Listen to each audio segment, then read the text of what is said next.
സമയമില്ലെങ്കിലും ഇടയ്ക്കൊക്കെ വന്നതുപോലെ ചെടികളുടെ ഇടയ്ക്ക് ഒന്ന് അവരെ തഴുകി ഒക്കെ നടക്കുമ്പോൾ അവർക്കും നമുക്കും കിട്ടുന്നൊരു സന്തോഷം അല്ലേ?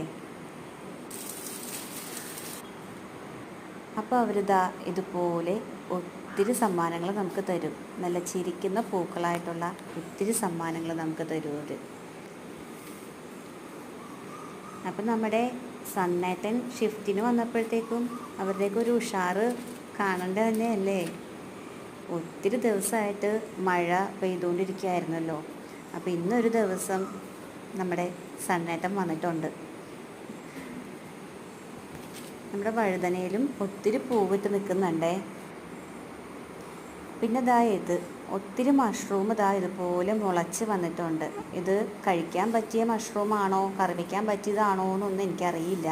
മഷ്റൂമിനെ പറ്റി വലിയ ധാരണയൊന്നും ഇല്ലാത്ത കാരണം ഇതുപോലെ ഒത്തിരി മുളച്ചിങ്ങനെ നിൽക്കുന്നുണ്ടേ. നിങ്ങൾക്ക് ആർക്കെങ്കിലും എന്തെങ്കിലും ഒരു അറിവ് ഇതിനെക്കുറിച്ച് ഉണ്ടെങ്കിൽ ഒന്ന് കമൻറ്റിൽ ഇട്ടേക്കണേ. ഇത് നമുക്ക് കഴിക്കാൻ പറ്റിയതാണോ അല്ലയോ എന്ന്.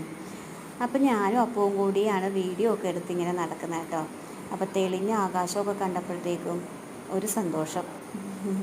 അപ്പം ഞങ്ങളിതാ കുറച്ച് ആകാശത്തിൻ്റെയും മരത്തിൻ്റെയും പിന്നെ വൈകുന്നേരം ആയപ്പോഴത്തേക്കും പറവകളായിരിക്കും തോന്നുന്നു. പറവകളൊക്കെ ഇങ്ങനെ പറന്ന് പോകുന്ന ആ ഒരു വീഡിയോ ഒക്കെ എടുത്ത് ഞങ്ങളവിടെ നിൽക്കുമായിരുന്നേ. അപ്പോൾ അതിൽ നിന്ന് ഞാനൊരു 2-3 പൂവ് പറിച്ചിട്ടുണ്ട്. നമ്മുടെ ചെമ്പനീർ പൂവ് 3 പറിച്ച് ഭഗവാന്മാർക്ക് വെക്കണമല്ലോ. അപ്പോൾ കൃഷ്ണൻ അത് താഴെ ഇട്ടിട്ടുണ്ടേ. കള്ളക്കണ്ണനാണല്ലോ. ഞാൻ വീണ്ടും ഒന്നുകൂടി എടുത്ത് വെച്ച് കൊടുത്തപ്പോഴത്തേക്കും പിന്നെ കുഴപ്പമൊന്നുമില്ലാതിരുന്നു കേട്ടോ. അപ്പോൾ അങ്ങനെ വിളക്കൊക്കെ വെച്ച് സന്ധ്യനാമമൊക്കെ ചൊല്ലിയിട്ട് ഇന്നത്തെ ദിവസം ഈവനിങ് അങ്ങനെ കഴിഞ്ഞു.